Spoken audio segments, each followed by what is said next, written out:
Assalamualaikum warahmatullahi wabarakatuh. Halo para pejuang mimpi. Perkenalkan, saya Ainun Ayu Lestari, NIM 351800015.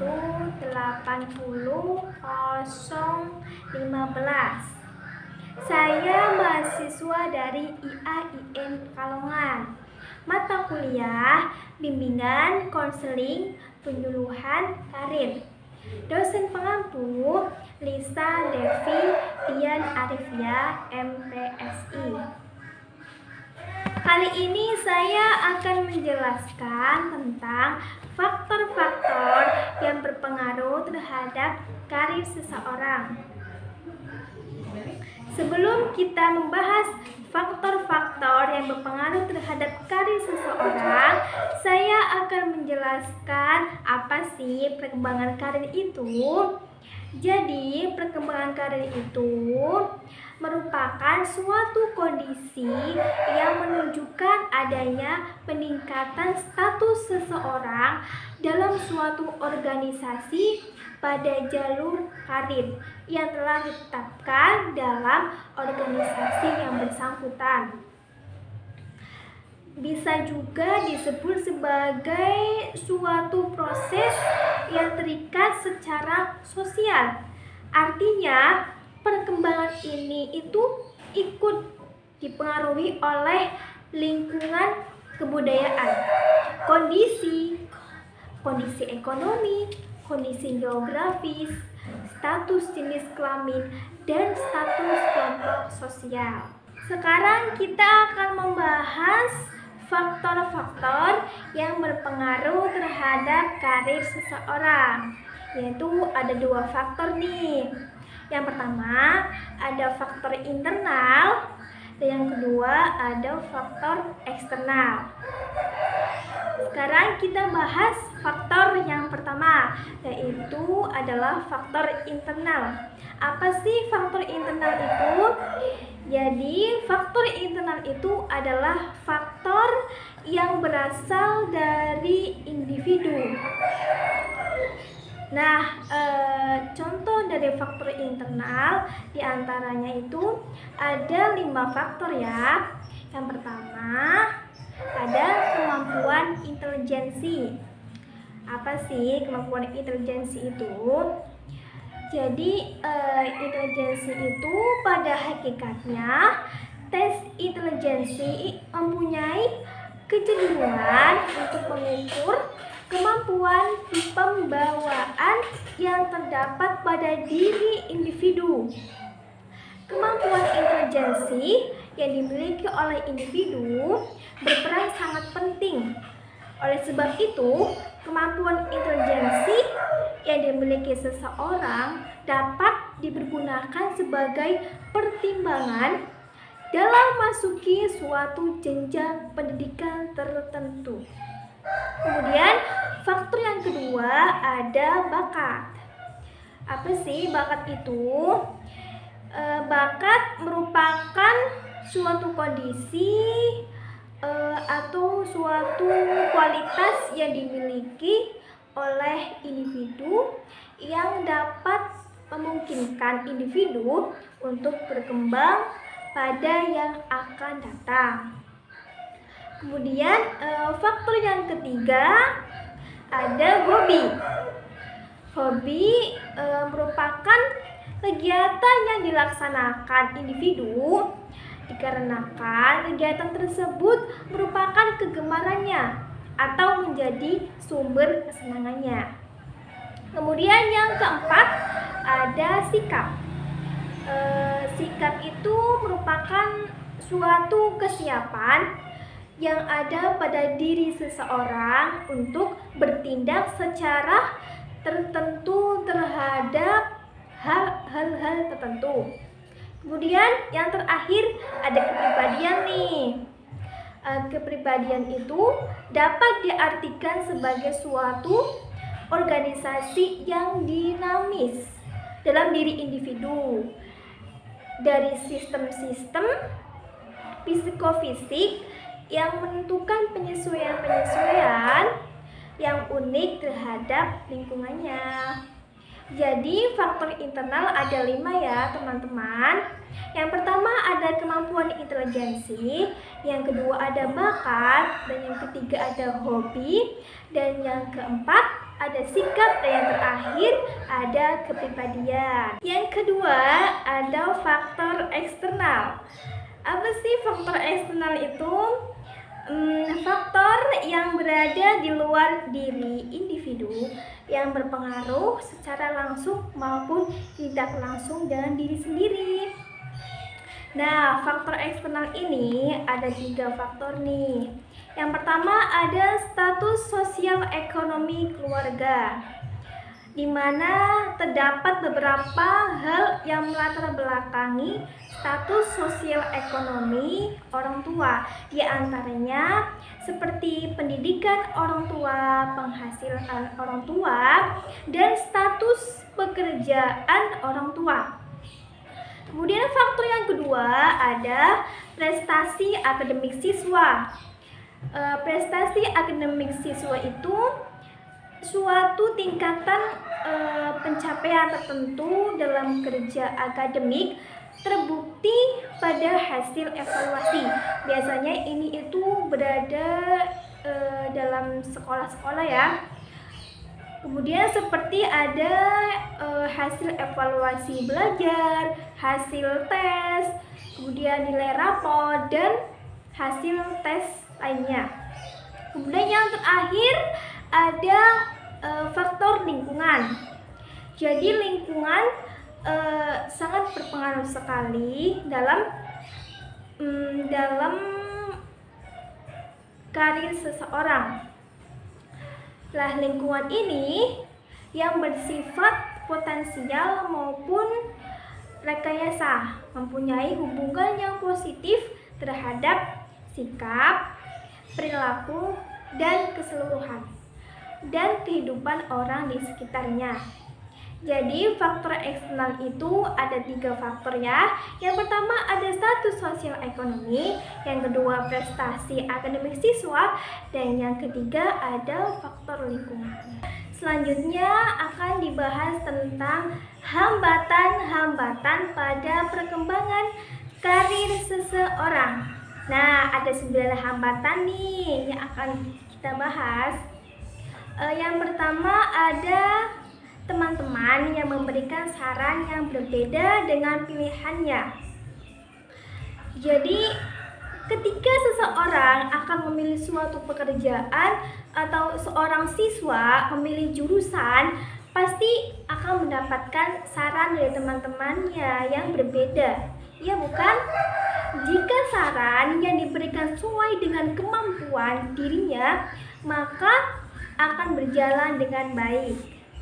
Namun, jika saran yang diberikan tidak sesuai dengan kemampuan, pastinya itu akan menjadi sebuah problem bagi orang tersebut. Kemudian, hambatan yang kedua, tidak percaya diri. Tidak percaya diri yaitu tidak yakin akan mendapatkan kesempatan pekerjaan yang sesuai dengan kemampuannya. Hal ini akan menghambat seseorang untuk menemukan tujuan karir. Jadi ketika kita itu tidak percaya diri, maka akan tujuannya itu akan tidak sesuai dengan passionnya kita, seperti itu.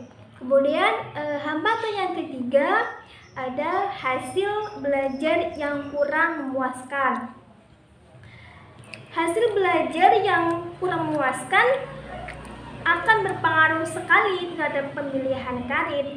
Jadi jika hasil belajar tidak baik atau tidak maksimal, maka akan berpengaruh sekali atau bahkan menimbulkan permasalahan pada karirnya.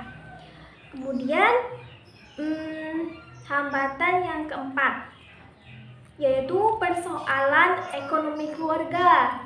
Nah, di sini persoalan ekonomi keluarga yang terlalu banyak dan membuat membuat orang tersebut itu menjadi pesimis.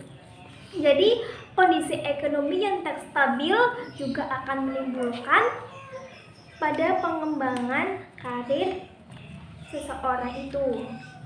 Kemudian hambatan yang kelima, ada kurangnya informasi untuk mengembangkan karir. Jadi ketika seseorang kurang memahami jalur karirnya, itu akan kurang maksimal dalam melakukan pekerjaannya, seperti itu. Yang keenam, ada kebiasaan dan perilaku buruk. Yang ketujuh, kurangnya jaringan yang mendukung. Kemudian yang kedelapan, ada tujuan karir dan nilai-nilai diri yang tidak selaras. Seseorang pasti memiliki tujuan dalam karirnya. Namun, jika hal itu tidak selaras dengan nilai diri seseorang, maka akan menjadi suatu masalah atau hambatan dalam karirnya. Kemudian yang terakhir, ada ketidakmampuan berkomunikasi secara aktif. Nah, di sini ketika cara berkomunikasinya itu tidak baik, itu akan menjadi hambatan karir seseorang. Kesalahan dalam komunikasi yang sering terjadi seperti ketidakjelasannya pesan yang dimaksud oleh pengirim pesan, sehingga akan menimbulkan ketidaksesuaian antara penerima dan pengirim pesan. Hal ini juga menjadikan komunikasi menjadi tidak baik bagi penerima maupun pengirim pesan. Jadi hambatan-hambatan itu ada 9.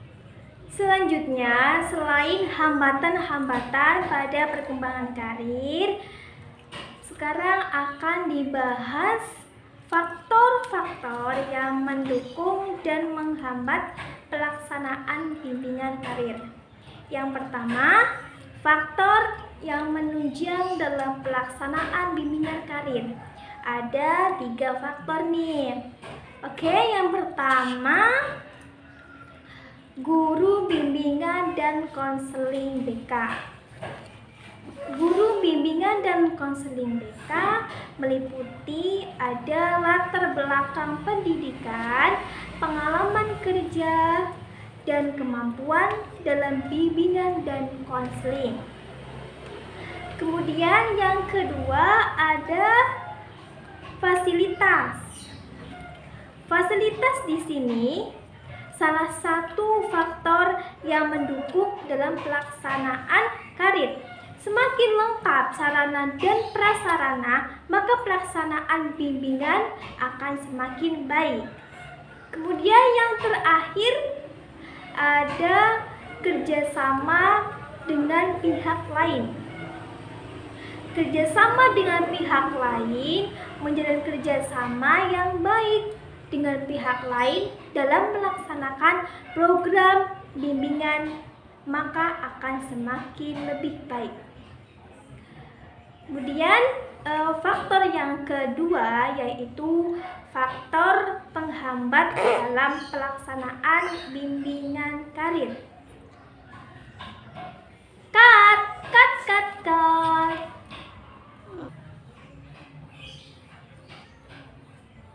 Jadi, faktor yang menunjang dalam pelaksanaan bimbingan karir itu ada 3 ya teman-teman.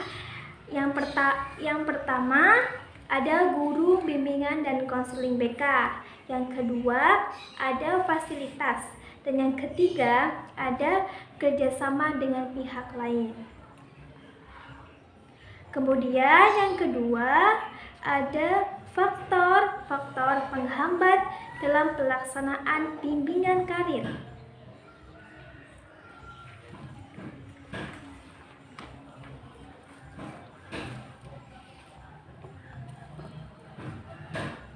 Ada berapa faktor sih?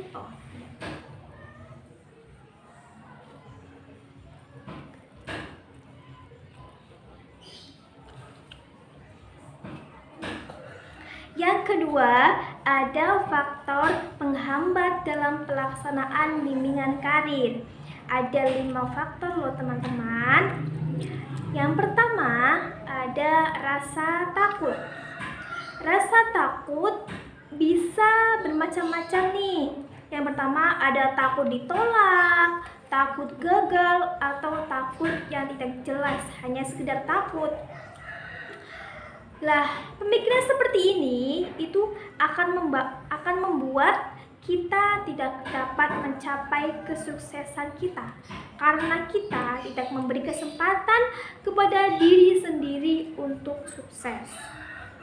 Kemudian, faktor yang kedua adalah pikiran negatif. Pikiran kita yang menyakitkan akan menghambat kita untuk mencoba sesuatu yang baru. Contohnya gini, kita sudah berpikir bahwa diri kita kurang pandai atau saya tidak bisa membuat keputusan yang baik dan sebagainya.